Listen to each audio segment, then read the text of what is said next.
Olá, meu nome é Rodrigo, eu sou psicólogo.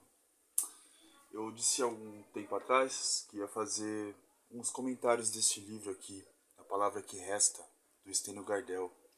O Stênio Gardel ele é funcionário público do Tribunal Regional Eleitoral, lá do Ceará, cearense. E esse aqui é o primeiro romance dele. Um romance escrito a partir de uma oficina de escrita. Olha que interessante. Eu vou resumir o livro, né? Não vou dar spoiler. Eu acho que vale a pena comprar, vale a pena, se estiver na biblioteca, pegar para ler, né?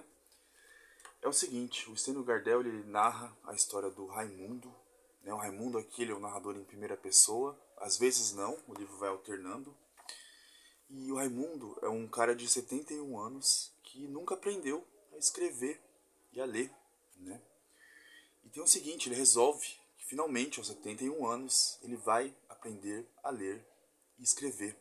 Porque ele tem uma missão, uma carta guardada com ele há mais de 50 anos. Uma carta escrita por um rapaz por quem ele foi apaixonado no tempo de adolescência.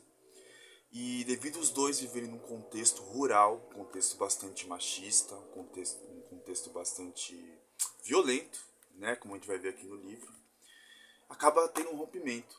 E essa carta fica com Raimundo durante 50 anos, né? E a premissa da história já é muito interessante. Mas aí no decorrer do livro aparecem muitas ideias legais, eu grifei algumas. Eu gostaria de falar de uma especial aqui, né? Eu vou ler o que eu grifei, né? Página 94. E a fala de uma das personagens aqui, a Suzane. A Suzane é uma mulher trans, uma travesti, né? Não sei se dá para enquadrar nos dois, mas vamos pensar ela como uma travesti, né? Ela vira aí uma amiga do Raimundo. E em determinado momento, né? Vou resumir rapidinho aqui. O Raimundo tá ali prestes a começar a fazer as aulas e ele sente vergonha de ir pra escola, né? E a Suzane ali é aquela que puxa ele e ela diz o seguinte: Tu sabe que só senti vergonha uma vez nessa vida. E talvez, se não tivesse com vergonha naquele momento, tudo tivesse sido diferente. Se tivesse chegado com o peito erguido pro meu pai, ao invés de falar com ele toda encolhida, fui toda com medo, medindo as palavras, quase sem deixar elas saírem da minha boca. Ficaram grandes demais as palavras, por causa da vergonha, porque a vergonha estava bem nutrida, gorda. Uma vergonha bem nutrida e gorda. A Suzane aqui descreve o momento em que ela vai revelar para o pai a sua condição sexual, de orientação sexual e também de gênero, né? E ela teve uma reação violenta, assim como o Raimundo tem, né? O Raimundo ele passa por espancamento, né? Ele passa por julgamento. E no decorrer do livro, quando ele é bem jovenzinho, ele vai entendendo aquilo como justo, né? Vindo do pai e da mãe, ele entende que sim, ele deve sentir vergonha, ele deve se sentir culpado, né? Ele aceita os castigos do pai até certo ponto. E assim, né? Claro que a gente está falando de um livro, é ficção, mas toda ficção diz muito da realidade, né? O Jacques Lacan, um psicanalista francês importante, ele diz que a realidade tem estrutura de ficção, né? Então nunca é só ficção, a gente está falando aqui de violência. E a Suzane fala aqui de vergonha, né? As pessoas LGBT, QIA+, elas crescem com esse sentimento de vergonha. Crescem sofrendo, muitas vezes, né? Porque muitas vezes no lugar onde ele acredita que vai ter a proteção, vai ter o apoio, é o primeiro lugar onde ele vai sofrer violência, né? Ou a pessoa é vista como anormal, é uma vergonha para a família, doente, pecador, vai para o inferno, né? Por isso que hoje se diz de orgulho LGBT. É exatamente porque culturalmente se ensina que essas pessoas devem sentir vergonha do que elas são, né? Por isso que existe o orgulho LGBT. Por isso que não faz sentido falar de orgulho hétero. Porque os héteros já são hegemônicos na sociedade. E assim, tentando misturar um pouquinho, trazer um pouquinho para o nosso contexto, até político. Eu vi muitos vídeos ultimamente de pessoas religiosas que se dizem evangélicas, se dizem cristãs, pregando ódio. E assim, eu vou citar um específico aqui, que vocês já devem ter visto por aí na mídia, né? Uma tal de Bruna Carla, acho que ela é cantora. Ela dá uma entrevista no podcast da Karina Bach. E ela revela, né? Vocês já devem ter visto. Quem não viu, ela disse que tinha um amigo que era gay. E ele perguntou se ela iria no casamento dele. E ela disse que não. Porque ela estaria sendo... Como se disse? Ah, ela disse: se eu for no seu casamento, eu posso parar de falar de Deus. Eu posso parar de louvar a Deus, né? Como ela diz. E ela diz uma coisa muito complicada. Ela diz que ela e as outras pessoas que ela considera cristãs, elas são a voz de Deus na terra. Elas precisam dizer isso para as pessoas. E sabe o que é mais assim, o que mais me chama a atenção na fala dessa moça? É que ela fala de um jeito muito dócil, né? Ah, eu amo as pessoas, eu amo os gays, mas eu não concordo, né? Não é julgamento, é opinião. E é julgamento. E orientação sexual das pessoas, condição de gênero das pessoas, não deve ser tratado como opinião, né? E essa coisa de ser a voz de Deus na Terra é muito perigoso, porque quantas vozes Deus tem? Gostaria de saber, né? Que as pessoas acham tanto que tem a voz de Deus na Terra e usam essa voz delas para pregar violência, para manter preconceitos.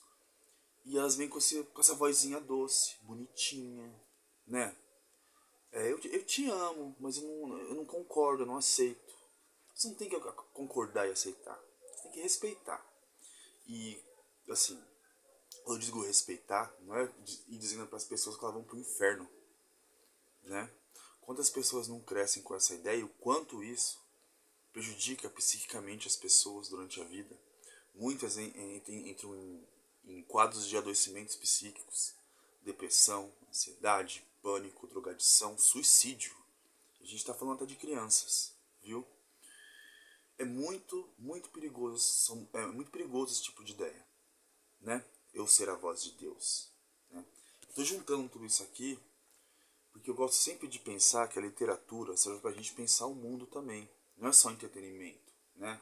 Aquela ideia de que num livro você viaja, sai da realidade. É legal sair da realidade, mas sempre com crítica, sempre tentando fazer um recorte para nossa vida, para nossa sociedade, do jeito que tá, né? Então, leiam esse livro, se vocês puderem, se vocês interessarem.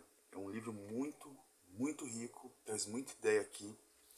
Provavelmente eu volto para falar de outras coisas, mas eu queria falar da vergonha, né? O que causa vergonha nessas pessoas, né? O que causa adoecimento nessas pessoas, né? Você vê aqui na fala da Suzane, o quanto ela revisa isso na vida dela, né? O quanto ela deve ter sofrido pelo acontecido da vida dela.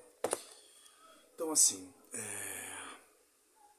quando você diz pra uma pessoa que ela é doente por ser quem ela é, que ela vai pro inferno, você demoniza a pessoa, você está sendo violento.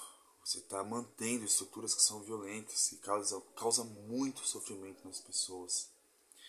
E assim, eu acho que é muito difícil a gente perder o medo, a vergonha, né? Eu não estou falando só da questão da orientação sexual, né?